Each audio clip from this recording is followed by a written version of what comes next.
أعوذ بالله من الشيطان الرجيم. بسم الله الرحمن الرحيم. إذا وقعت الواقعة ليس لوقعتها كاذبة خافضة رافعة إذا رجت الأرض رجا وبست الجبال بسا فكانت هباء منبثا وكنتم أزواجا ثلاثة فأصحاب الميمنة ما أصحاب الميمنة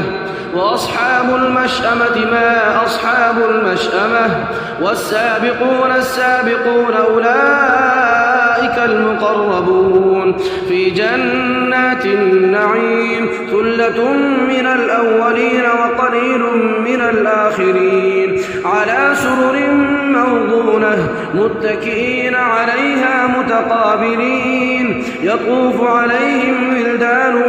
مخلدون بأكواب وأباريق وكأس من معين لا يصدعون عنها ولا ينزفون وفاكهة مما يتخيرون ولحم طير مما يشتهون وحور عين كأمثال اللؤلؤ المكنون جزاء بما كانوا يعملون لا يسمعون فيها لغوا ولا تأثيما إلا قيلا سلاما سلاما وأصحاب اليمين ما أصحاب اليمين في سدر مخضود وطلح منضود وظل ممدود وماء مسكوب وفاكهة كثيرة لا مقطوعة ولا ممنوعة وفرش مرفوعة إنا أنشأناهن إنشاء فجعلناهن أبكارا عربا أتراما لأصحاب اليمين ثلة من الأولين وثلة من الآخرين وأصحاب الشمال ما أصحاب الشمال في سموم وحميم وظل من يحموم لا بارد ولا كريم إنهم كانوا قبل ذلك مترفين وكانوا يصرون على الحنث العظيم وكانوا يقولون إذا متنا وكنا ترابا وعظاما أئنا لمبعوثون أو آباؤنا الأولون قل إن الأولين والآخرين لمجموعون إلى ميقات يوم معلوم ثم إنكم أيها الضالون المكذبون لآكلون من شجر من زقوم فمالئون منها البطون فشاربون عليه من الحميم فشاربون شرب الهيم هذا نزلهم يوم الدين نحن خلقناكم فلولا تصدقون أفرأيتم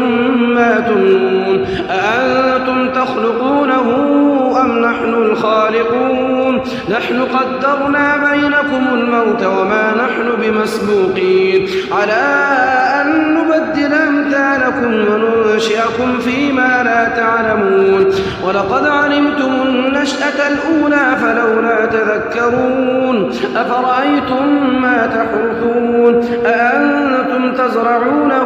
أم نحن الزارعون لو نشاء لجعلناه حطاما فظلتم تفكهون إنا لمغرمون بل نحن محرومون أفرأيتم الماء الذي تشربون أأنتم أنزلتموه من المزن أم نحن المنزلون لو نشاء جعلناه أجاجا فلولا تشكرون أفرأيتم النار التي تورون أأنتم أنشأتم شجرتها أم نحن المنشئون نحن جعلناها تذكرة ومتاعا للمقوين فسبح باسم ربك العظيم فلا أقسم بمواقع النجوم وإنه لقسم لو تعلمون عظيم إنه لقرآن